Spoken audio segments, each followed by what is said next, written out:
When RMS Titanic set out on its maiden voyage across the Atlantic on April 10, 1912, it was equipped with a wireless telegraph service developed by Guglielmo Marconi, allowing ships and lighthouses to communicate through Morse code.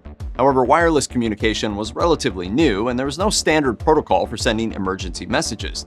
Despite that, technology may have been the sole reason that anyone survived the disaster. During the daytime, it was estimated that messages could only travel up to 300 miles, but after dark, this distance increased dramatically. History Collection reports that the two men tasked with delivering messages for Titanic were Jack Phillips and Harold Bride. The station that handled these messages was located at Cape Race, located in southern Newfoundland. According to Britannica, there were initial messages sent by the ship Mesaba at 9:40 p.m. on April 14, notifying Titanic that nearby waters contained many large icebergs. Phillips never relayed the message, and to this day, no one knows why.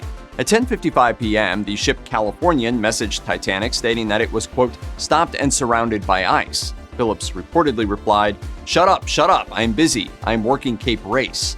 History Collection reports that it is thought that he was so busy trying to keep up with the influx of unimportant passenger messages to their family and friends that he didn't take time to read what operators stationed on other ships were telling him. Titanic struck an iceberg at 11:40 p.m. on April 14th, and sometime around midnight on April 15th, Captain Edward Smith told Phillips and Bride that the ship had hit an iceberg. Bride's account of the incident was that the two operators found it hard to believe that the situation was serious because they barely felt anything. Smith told them to prepare to send distress messages, and about 10 minutes later, he ordered them to send the first call for help. CQD? Sir? That's right, CQD, the distress call. BBC News reports that one message to the ship Carpathia utilized the official distress signal for the Marconi Company, CQD, with the message reading, "Come at once, we have struck a berg. It's a CQD, old man." Another communication to Frankfurt included Titanic's coordinates and the fact that the ship was already sinking. Other ships in the Atlantic were able to pick up Titanic's calls, but many of these ships' operators remained in disbelief that Titanic was actually under duress. As the ship filled with water, Phillips and Bride did not leave their post. By 12:15 a.m., crew members began preparing the lifeboats. Over the next 90 minutes, the ship sent a flurry of distress calls naming their coordinates. At 12:32 a.m., Carpathia messaged Titanic and said it was headed toward the sinking ship. Unaware that Carpathia was on its way, Phillips and Bride continued to send distress calls. Bride suggested to Phillips that he should try sending out a new distress signal, an SOS, with Science Museum reporting him saying, "Send SOS, it's the new call and it may be your last chance to send it." At 12:40 a.m., Titanic did send an SOS call, explaining again that they were, quote, sinking by the head. Up until 1:10 a.m., Titanic continued to call out its coordinates, repeating that it had struck an iceberg and needed help. According to the Titanic Inquiry Project, at 1:27 a.m., Titanic transmitted to Olympic, "We are putting the women off in the boats."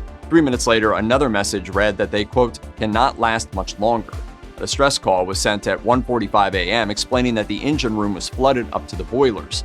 According to the Atlantic, one of the last messages Phillips sent was to Frankfurt, reading, "You are a fool and keep out." According to testimony later given by Bride, Phillips wanted Frankfurt to stop communicating with Titanic because its messages interfered with the incoming calls from Carpathia. At 2 a.m., Virginia received a call from Titanic, but it was faint and undetectable, and 17 minutes later it received a distress call that ended suddenly. The Atlantic reports that at this time the telegraph room lost power and water was heard flooding the wheelhouse.